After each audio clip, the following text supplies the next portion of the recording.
edition of Evan and Tiki. Tiki Barber on vacation. He'll return in a couple of days. I know that last night's Yankee win did not change the views of Shaun Morash or many Yankee fans. It was just another win against a bad team. I think that's part of the job. I think part of the job is to beat who's on your schedule, and credit to Cam Schlittler and credit to the Yankee offense. They did their job last night. So I already know that last night didn't change anything for you around the Yankees. But what I ask, because I battle these internal emotions as a Met fan, is did last night change anything for us? Because the Mets did do a few things that I've questioned for a long time. Number one, and I said this to you yesterday, I've talked about this on the Rico Bronya, the Mets have had a glass jaw. Yeah. They have not been the 2024 team in the way they fight back. And last night, when they were trailing 3-0 to a tough cookie in Christopher Sanchez, I'm not going to lie, Rich Ackerman was very accurate in his update. I thought they were dead. Like, I thought this is going to be a listless, useless kind of loss against Philadelphia. They're going to drop themselves 8 games out of first place. You could forget the division anyway. And I just thought it was going to be a bad night. And with 2 outs and nobody on, out of absolute nowhere, they start rallying. And they score 13 unanswered runs, with only one of which being a home run. Right. So a lot of clutch hitting. They got it from basically everyone in the lineup, not named the stars. Like Francisco Lindor was 0 for 6 with 3 strikeouts. Pete Alonso was 1 for 5. And yet it was Luis Torrens, it was Tyrone Taylor, it was Jeff McNeil, it was Mark Vientos. And so there's a part of me that thinks, wow, that's the kind of win that should encourage us. That's the kind of win that should make us believe, all right, things are starting to change. But then the other side of me says, nah, not really. They haven't played consistently well enough for me to believe that. Cody Senga still struggled over 4 innings when he shouldn't have made the start on regular rest. So I put you in the big chair, Sean, as the IBO.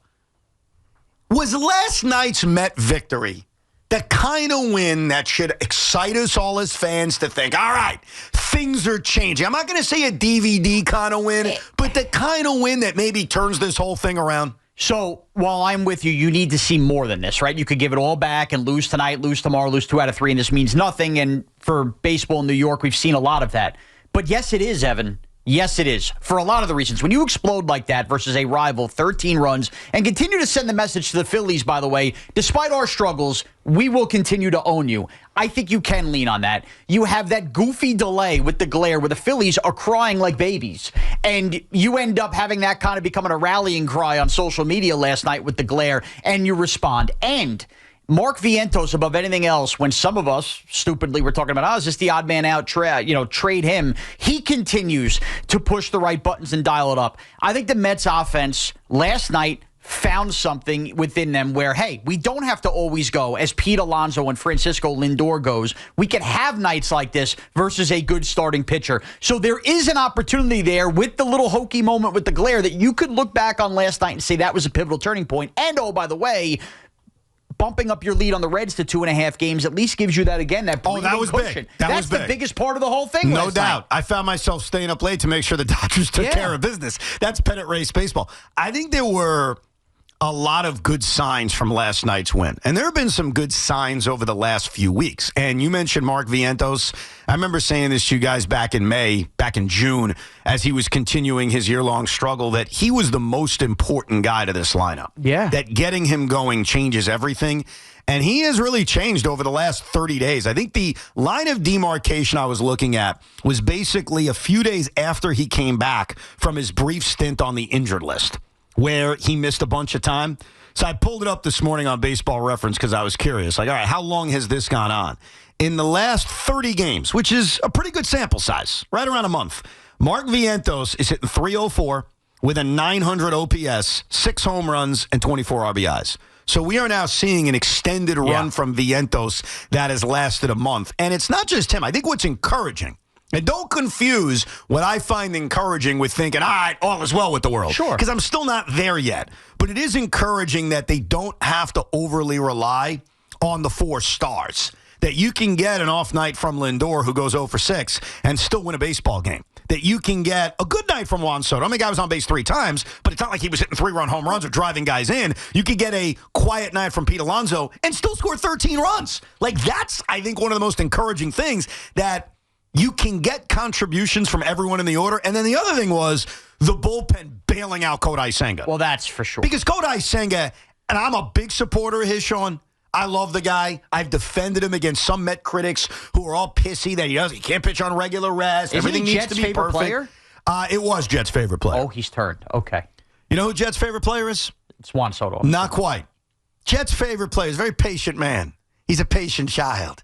He knows it's close to happening. Jets' favorite player is currently residing in AAA, and his name is Jet Williams. All right, fair enough. That's understandable. Come on. No, he likes Cody Senga, and I like Cody Senga. Like, I do. I'm not quick to turn on him, but I'm also very quick to call people out when they're not performing. Like, I'm not going to hide behind that. I love Pete Alonso. He had a miserable weekend in Atlanta, despite the 2-run home run he hit on Saturday. Cody Senga's becoming a problem. No, he's got to give you more. So when we talk about, hey, that was a great win, and it was, I still can't look past some of the other issues that face this team. And Cody Senga is really important in this rotation. He needs to be better than the 4-inning blob that he's been since he's come off the IL. Yeah, and Cody Senga, it's two-pronged, right? You brought this up yesterday about pitching on regular rest and how big a mistake that could be in Mendy's early handling of the rotation. You could just say, Evan, you were right. Evan, you were right. Thank you. Him pitching on regular rest was a disaster, but the problem is even on some extended rest, he's not giving you any length. No, his issue since coming off the IL hasn't been exclusive to regular rest. That was his first start doing so. To me, it was more, he's not pitching well. He hasn't pitched on regular rest in 2 years. Why would you put him in that spot? But you're right. Like, since he's come back off the IL, I don't recognize the guy. Yeah, well, and here's where I think that you could look at this positively. While that is an enormous problem that the Mets have, I mean, there was a point in time this year before the injury, he's the ERA leader in the National League. You have to look at the offense coming alive, and we've been screaming about runners in scoring position, doing everything the Mets have done wrong this year, and a moment like that, and acknowledge, hey, just because we've paid Cody Senga and he's supposed to be the ace in theory doesn't mean we necessarily have to rely on him when the chips eventually come down to play October baseball. Tommy talked about Nolan McLean yesterday. Obviously, we have trust in David Peterson. In a world where Cody Senga maybe at best can be your third starter, not just because of money, because of performance, right. I think it's far more important to get this offense going. Oh, no doubt. Signs of that. No doubt. So I don't think it's a death blow the way Senga's pitched to this team's ultimate goals. The offense, going back to the beginning of this season, the reason I thought the Mets would be good was because they were going to be a team built around their offense. Right. And for the most part this season, it just hasn't been the case. They have not been an elite level offense. They have been a very good to elite level offense for a few weeks now. Yes. And I am hoping that this is the real Met offense. And they still haven't completely unlocked Juan Soto, even though he has been unlocked. He still gets on base 3 times a game. He's been better in clutch situations. But we're waiting for that explosion, which I think will eventually happen. Or even Lindor on just 3 straight weeks of being awesome at times. Yeah, he got hot recently. Yes, He's cooled off a little bit.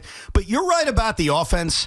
I thought it was a good win. Like, I'm not poo-pooing it. I just can't look at one win, or at least that one win, and think, okay, everything's changing. Now, you brought something up, and sometimes I can be a sucker for this, but you're going to have to sell me. All right. I was at Citi Field last night, had a wonderful time, and one of my favorite parts was that delay. I have to tell you, selfishly, I get to the game late because I'm racing over from work. I'm rushing to get my scorecard set. I'm talking to my buddy Dennis, and I feel like the game is happening, and it's happening too quick, even though it wasn't even a quick game. Right.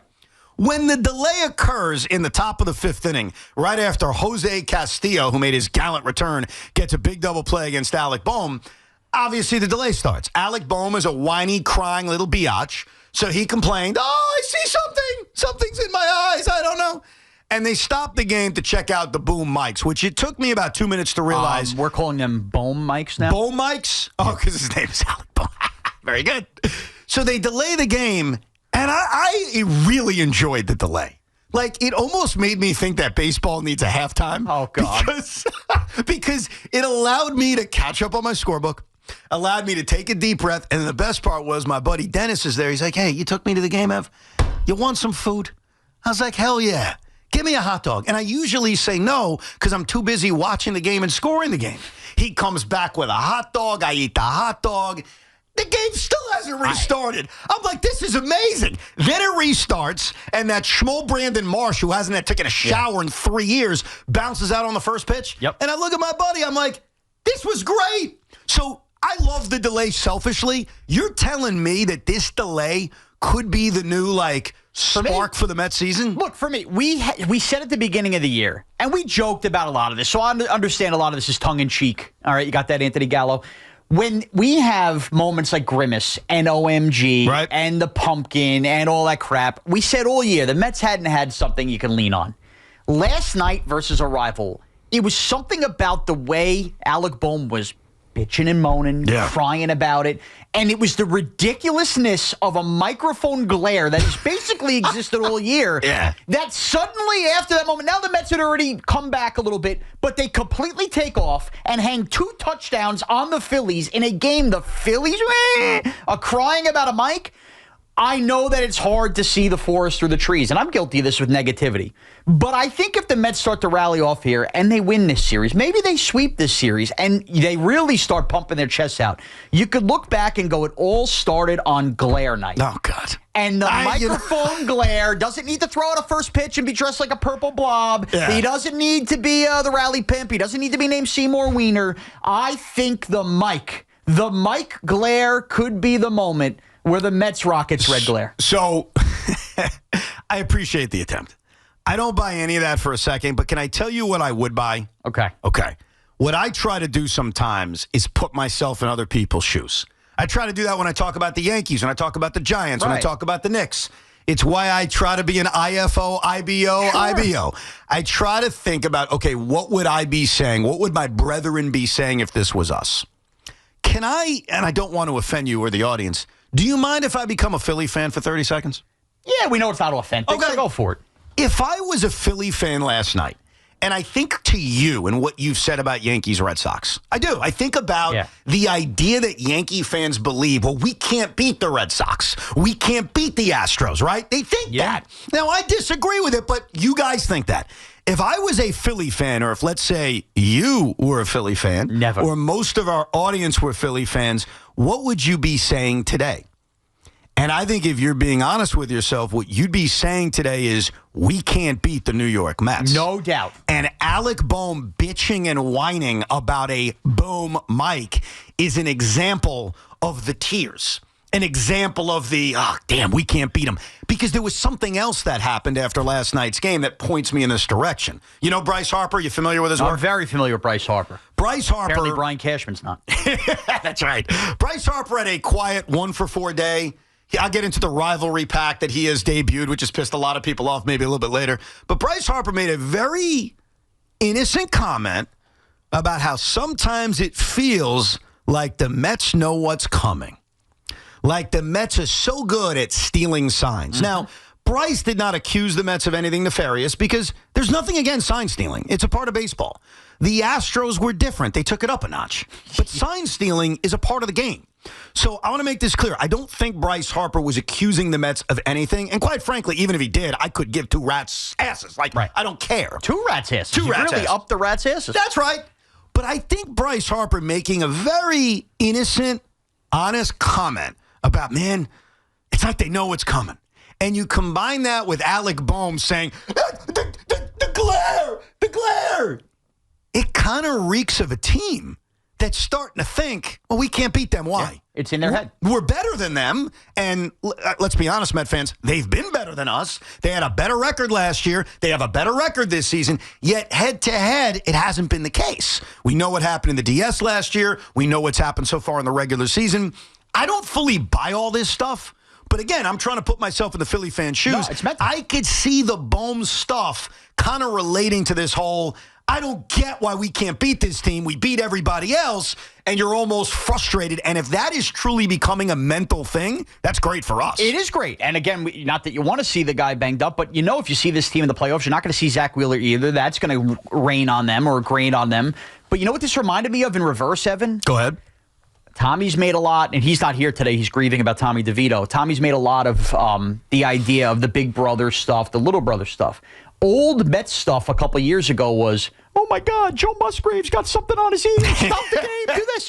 It reminded me of the Musgrave in reverse, and I think there was something to it last night where it felt refreshing from an IBO standpoint to look at the other team in Citi Field and be looking for reasons as to why you can't beat this team. And that seemed ridiculous. No, I totally get that, but keep this in mind, and this thought went through my head very briefly as I was enjoying that hot dog in the 5th inning. Yeah. The Mets go to a reliever named Jose Castillo, who's been DFA'd multiple times by this team. He comes into a game because Reed Garrett went on the injured list. He comes in, he gets a huge double play against Alec Boehm. Great job by him. Now there's a 20-minute delay. It's a 3-2 game. Yep. It's entirely possible that delay is going to screw with Jose Castillo. And the Phillies rally, and we're talking about the delay having the complete opposite effect. Same thing with Joe Musgrave. Like, I go back to that day at Citi Field, wild card game number 3. Mm-hmm. I really appreciated what Buck Showalter did because to me, they had nothing to lose. I agree. They're getting shut down by a guy. His spin rate is off the charts. There's Vaseline on his ear. Like, why not? It didn't work, but why not? And so it could have gone the other way last night. It didn't. But it didn't. That's all that matters. You're right. It didn't. And sometimes you can do the what-if game. Moments come when you least expect them. So what is our rallying cry exactly? Like, how is this going to be portrayed on the scoreboard? How are we as Met fans going to scream about it? Like, Grimace was easy. A bunch of drunk people dressed up as Grimace. Grimace on the scoreboard. Grimace has his own seat. What is it? Is this a microphone? Super easy. Go ahead. The Mets stadium ops situation has perfected in many ways the intros for relievers and those light shows. Boom, lights go out. Dude, this is the rally monkey in Anaheim. You put a talking microphone on the scoreboard, and half the stadium's lights come on at certain moments, and you start flickering lights as a rally mic comes on. It's the what mic? Rally mic. It's the rally mic. Interesting. They rallied after the glare of the microphone. You caused the glare with the lights. You know what's so crazy? I think this is incredibly dopey. I'd be the first one to tell you that. Who cares? If the Mets go out and sweep the Philadelphia Phillies and go win 10 out of their last 11. They have the rally mic. I love it. And by the way, dopey. Was Grimace not dopey? Was Hawktua dopey? The pumpkin dopey? Who cares if it's dopey? Lean on. The team needs something to lean on. Oh, my God. Even if the dugout doesn't need something to lean on, the fans do. And you know what? The fans are looking for a reason not to be negative. Well, Rosenberg, I will tell you this, Paul Rosenberg doing a great job on the board, just gave you some of the clips from last year, the OMG song, Grimace being our hero. You got 4.5 hours. You better come up with something that signifies the rally microphone. So that's on you to figure out. Come on, man. Nas, one mic. There you go. I will take care of it. All right. We'll get to your calls coming up, 888-808-1019, the toll-free number.